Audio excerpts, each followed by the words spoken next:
Welcome to episode 1 of the podcast series For the Good of the Game. This podcast will examine the court case which challenged the 1985 All Blacks tour of South Africa and the wider issues that it raises. Throughout this podcast series, we'll be asking questions about the role of courts in making decisions that affect social and political change.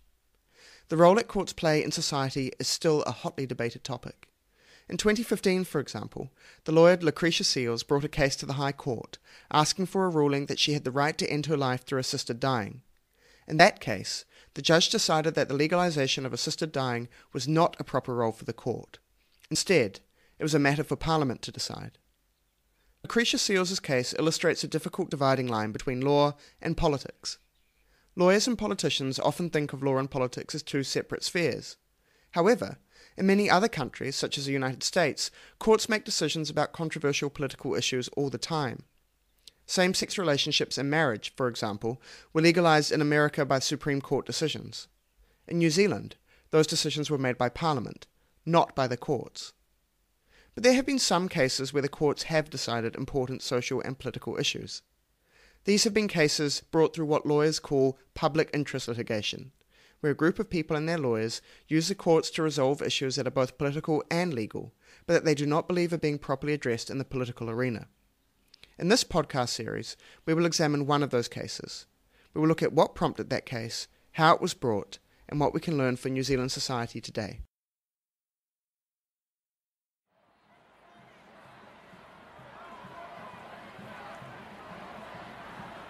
In 1981, New Zealand was a divided country.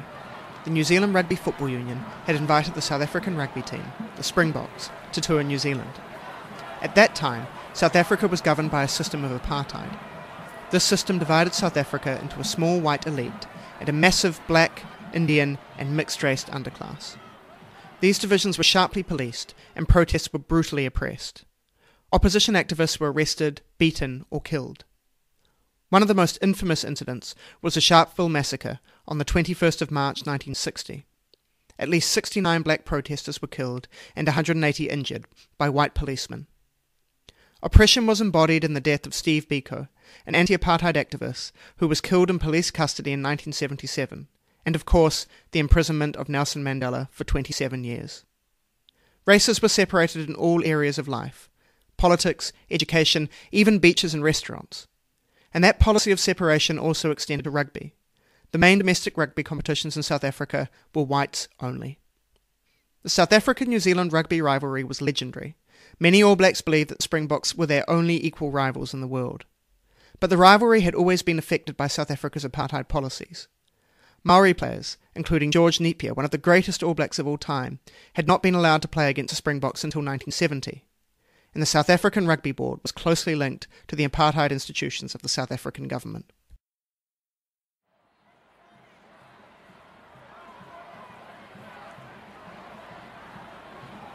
When the 1981 Springbok tour was announced, many New Zealanders were outraged and demanded that the tour be stopped.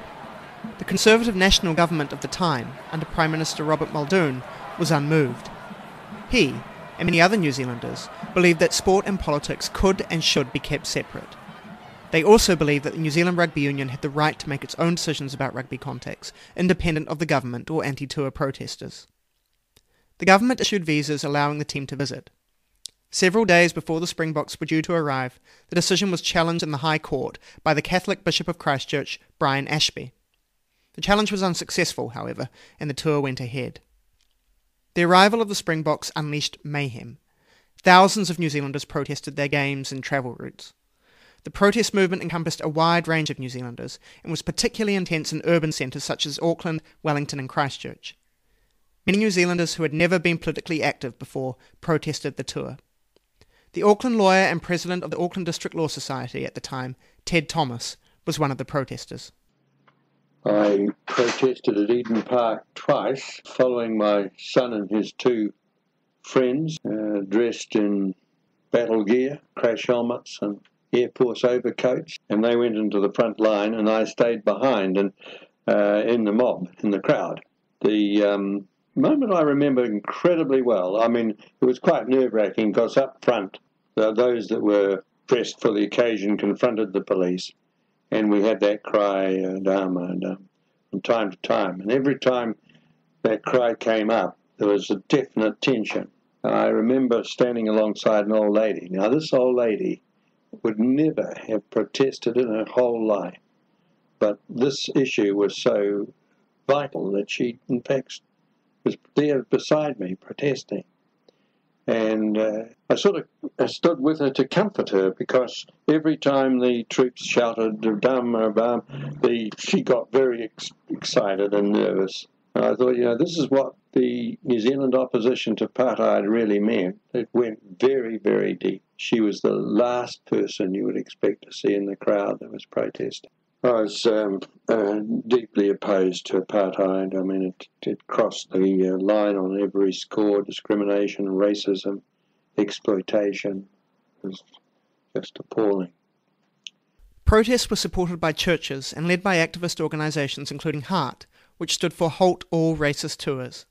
In Hamilton, a game was cancelled after protesters invaded the field and a pilot threatened to crash a plane into the stadium. In Auckland, thousands of people marched on Eden Park while a plane dropped flower bombs on the ground. Hundreds of New Zealanders were arrested, and many of them ended up before the courts. One of those was John Minto, the leader of HEART. There was this very sharp contrast between, the right to watch rugby and the right to have basic human rights. There were over 2,000 people arrested during the tour because they felt strongly enough about it to register their disapproval in that way. And I think the ultimate benefit from that didn't come during the tour, but it came after, because the strength of the protests here, and a lot of that was through civil disobedience action. By the end of the 1981 tour, 1,944 New Zealanders had been arrested, and the Police Complaints Authority had received many complaints of illegal police conduct. In one case, a group of protesters successfully sued the government for excessive police violence. The courts were overwhelmed. The issue of sporting contacts with South Africa had become one of the most important and controversial issues in New Zealand politics. The country was left divided, and many Kiwis, both pro and anti-tour, hoped that the violence and division of 1981 would never be repeated. The 1981 Springbok tour is well documented and ingrained in the psyche of many New Zealanders. But it is sometimes forgotten that it was not the end of the argument about rugby contact with South Africa. Instead, that would continue 4 years later. On the 21st of March 1985, on the 25th anniversary of the Sharpeville massacre, the New Zealand Rugby Union announced that it had received an invitation for the All Blacks to tour South Africa. This time, the government's attitude was different. Robert Muldoon had been defeated in 1984, and the new Labour government, led by David Lange, was strongly anti-tour.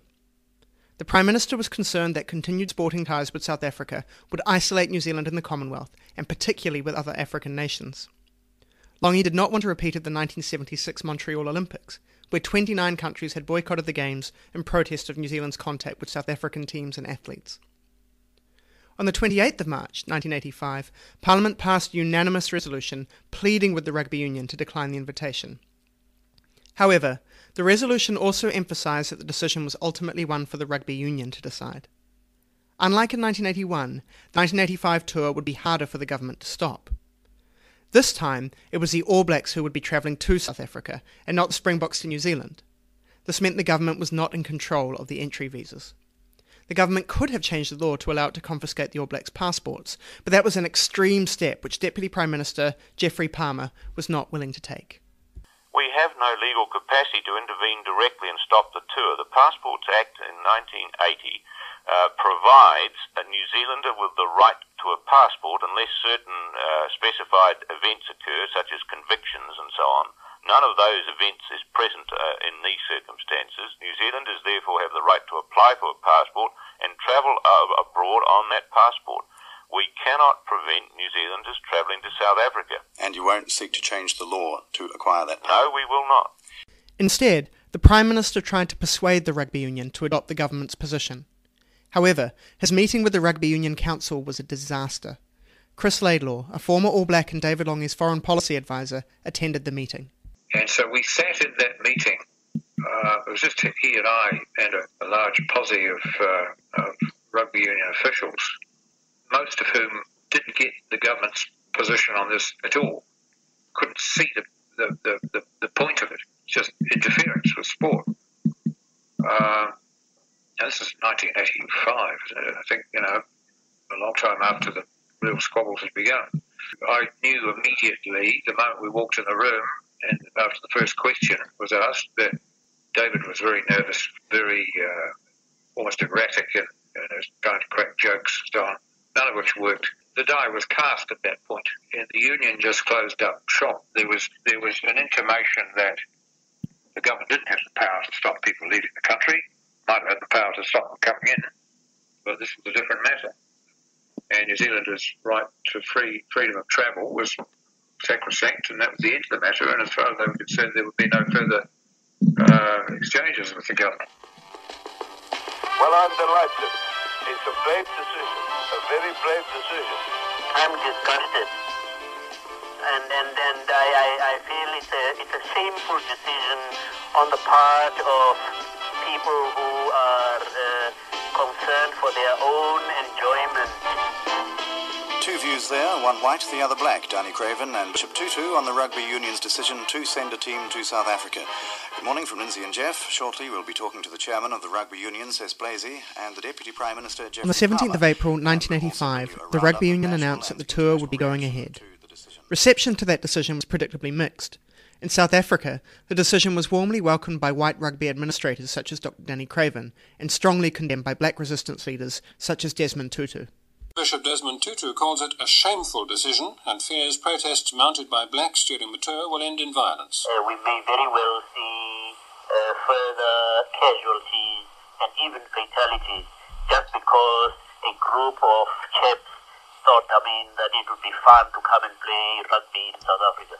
I'm thoroughly disgusted myself and hope, that one day they will have consciences that are going to upset them. But South Africa's Mr. Rugby, Danny Craven, was delighted with the decision. I'm delighted for many reasons. First of all, I'm delighted that the impression I had of the New Zealand Rugby Union has materialized and realized, because it's a brave decision, a very brave decision. But that's what I expected from them. And as such, we all admire them for taking such a decision. Danny Craven. Well, it's exactly 1:15. Back in New Zealand, the rugby union maintained that the decision had been taken in the interests of rugby and not politics. The chairman of the union, Cesc Blasey, explained that it did not constitute endorsement of apartheid.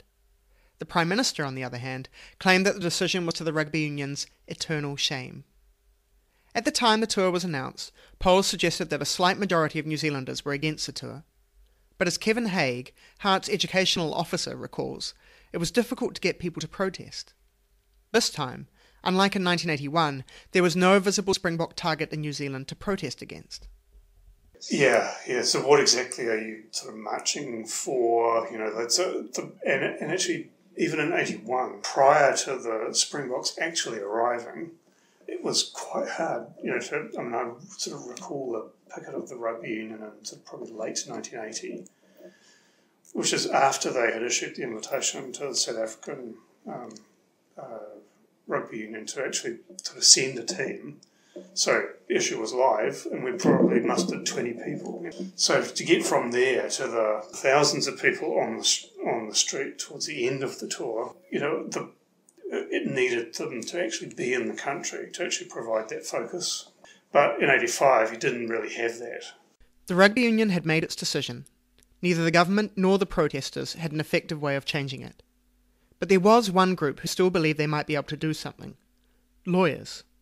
On the next episode of For the Good of the Game, we will look at the strategies and actions taken by a group of lawyers to challenge the rugby union's decision, in a case now known as Finnegan and New Zealand Rugby Football Union.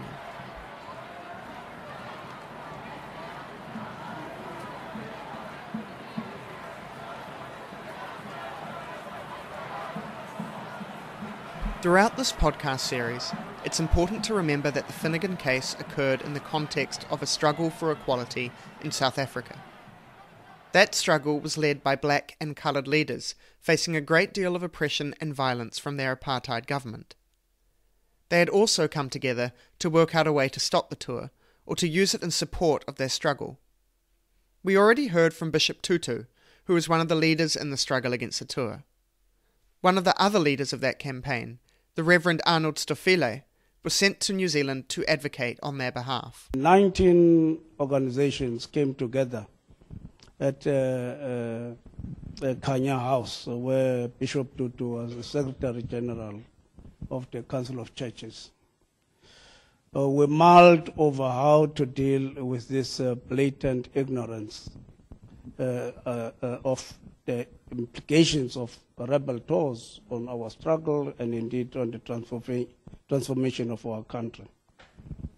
In the end, all of us, 19 of us unanimously, there was a need to send somebody to campaign against this tour, both in New Zealand and Australia.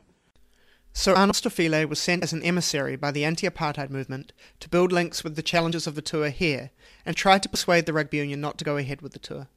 We'll hear more about him later in this series. This podcast was made with funding from the New Zealand Law Foundation and support from the University of Auckland Faculty of Law. The audio of Arnold Stoffele comes from the Stout Centre at Victoria University of Wellington. Archival sound recordings are courtesy of RNZ and Ngā Taonga Sound and Vision. The audio from 1985 comes from the 18th of April edition of Morning Report. You can find a link to that full program on the podcast website.